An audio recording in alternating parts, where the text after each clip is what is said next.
Well, and he comes in. Steph Diggs gets stuck into a team that already has John Brown, who had 72 catches last year, and Cole Beasley, who had 67 catches. It's an offense that wants to score more points. They struggled to do that last year. In your experience, and from covering the NFL, what do you think adding a guy like Steph Diggs to that group, who's already some proven production? What's he give them, and what can you expect, and how big a percentage of difference is one guy going to make to a passing offense like that? Well, let's just say this about Stefon Diggs. When 2 years ago he averaged about 10 yards a catch, last year he averaged over 17.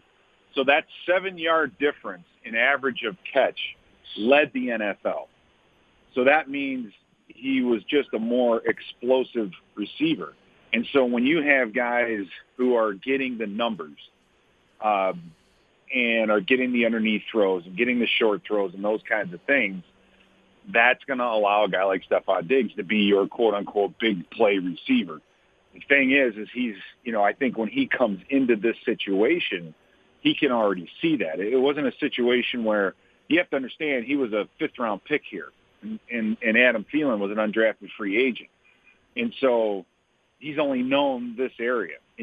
So now he's going to come into Buffalo and see a couple guys on the roster who have a lot of production. And, I don't think he can step in as a man and be like, you know what, those 70 throws that are going to that guy are going to go to me now. He's going to say, where do I fit in this whole scheme? And if you have some underneath and some, the shorter routes and the possession-type routes are going to go to player A and player B, that 17 yards per reception is going to be huge for Buffalo, and that's what you need. You have to be explosive.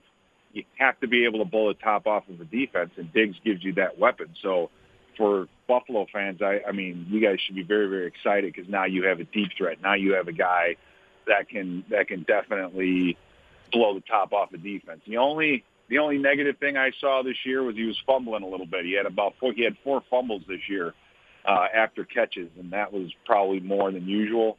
Is that a blip in the radar? Hopefully, I think, but he's definitely going to be able to, like I say, if he becomes your big play receiver, he's in a perfect spot.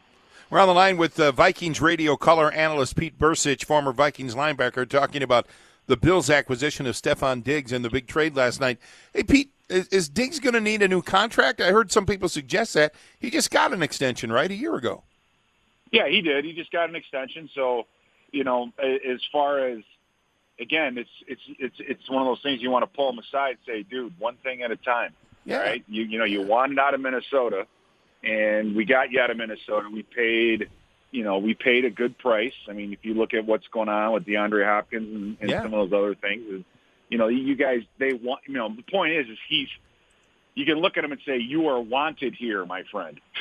You know what I mean? Right. You are wanted here. We're not going to give all of this up and then not reward you if you perform well. So now the onus is on you. You are where you're wanted. The onus is on you to put up some unbelievably good numbers this year, and then we'll talk contract extension. It's not. It can't be, I'm going to trade all of this just to get you here and then say, yeah, okay, great, now I'm here, and now let's talk about my contract extension. It's like, no. You've got to do your part and earn a contract extension here in Buffalo. You know what? You guys got yourselves a hell of a player, and if you turn him in, if he becomes your big time, he should be your big play receiver, and Josh Allen is going to have some options deep now. And, I think all you guys should be very excited to have him as part of your team.